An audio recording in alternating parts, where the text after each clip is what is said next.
Hi buddies, welcome back. It's Anne-Sophie and today I'm going to show you how you can reset your Nokia 105.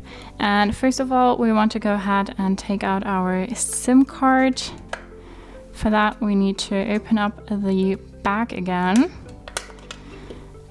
take out the battery, take out our SIM card and put the battery back in the phone. Put the back on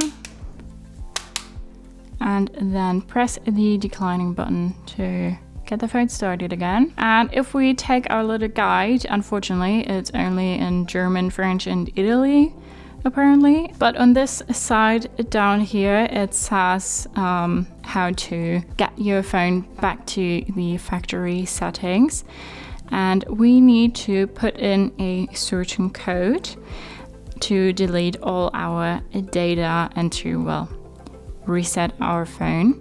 And it's this star, then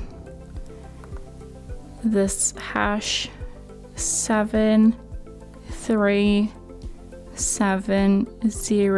hash. And now it shows this: erase and restore factory settings.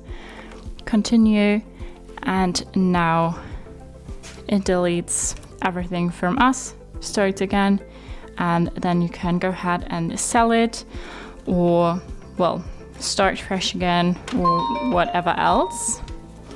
Now we hear the jingle again, and now we're back at the start and we can select our language again. And that's how you can reset your Nokia 105. Hope you liked it, hope it helped. If so, thumbs up, share and subscribe, and I hope to see you next time. Bye.